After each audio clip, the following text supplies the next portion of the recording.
Welcome to On to Better Things, the Portland chapters. The stories of wrestlers who spent time in Portland before moving on to the bigger stages. I'm your host, Frank Culbertson, and today we're looking at three men whose careers touched the Northwest but went far beyond it. Adrian Adonis, Terry Allen, and Chris Adams.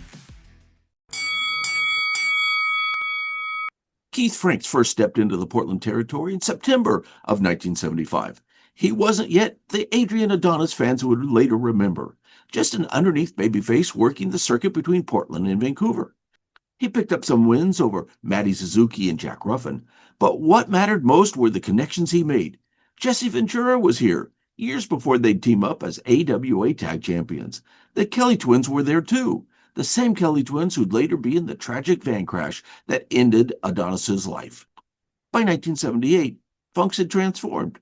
Terry Funk is credited with giving him the name Adrian Adonis, just as he'd also given Paul Pershman the name Buddy Rose. And like Rose, Adonis would be remembered as one of the great workers in the ring. When Adonis returned to Portland in 1979, he arrived with charisma and bite. His interviews were sharp, his delivery cool. He teamed with Ron Starr, captured the tag titles, and found himself in one of Portland's most famous matches, an 8-man tag that helped ignite the legendary Buddy Rose-Roddy Piper feud. But the pinnacle came in September of 1979, when Adonis faced Rose in a loser leave town match. Just 10 days earlier, Adonis had beaten Rose 2 straight falls, giving fans the sense that Rose couldn't touch him. The stage was set, only for Rose to win the stipulation match, sending Adonis on to the AWA and later to the WWF. Sadly, many fans only remember the adorable Adrian gimmick, marked by weight gain and personal demons. But if you saw him in Portland, you saw him at his best, in the ring, on the mic, and already destined for better things. In January of 1981, a young Terry Allen entered the Northwest. His debut? Losing to Buzz Sawyer, the same Buzz Sawyer who had taken Allen's money for training and then skipped town. It was a rocky start, but under Sandy Barr's guidance, Allen got booked and started learning the craft.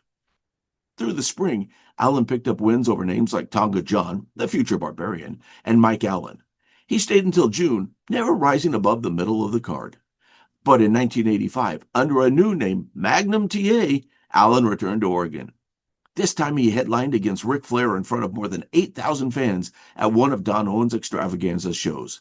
Just a year later, his career would be cut short by a near-fatal car crash, leaving fans to forever wonder what heights Magnum T.A. might have reached.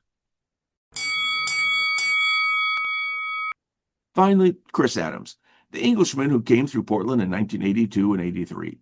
Adams was already a polished performer, with wins over Mike Miller, Tiny Anderson, and Dizzy Hogan. He rose to mid-card and had a few main events, but Portland was really just a stepping stone, not a spotlight. Adams was among the first to bring a superkick into the ring, reflecting his judo background. While here, his personal life mixed with wrestling. His relationship with Jeannie Clark, who briefly married Billy Jack Haynes to resolve a visa issue. Most fans remember Adams for his Texas career and for training in young Steve Austin. Sadly, his life spiraled into legal troubles and ended violently in 2001 when he was shot and killed during a drunken fight.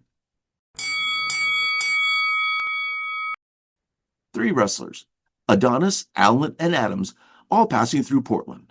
Some made their names here, some only brushed the territory, but all went on to bigger things. That's the story of Portland wrestling, a proving ground, a launch pad, and for some, the best-kept chapter of their careers. Hey, this has been your host, Frank Culbertson, and this is On to Better Things, the Portland chapters. Thanks for listening, and join me next time as we explore more stories of the wrestlers who came through Portland on their way to wrestling history.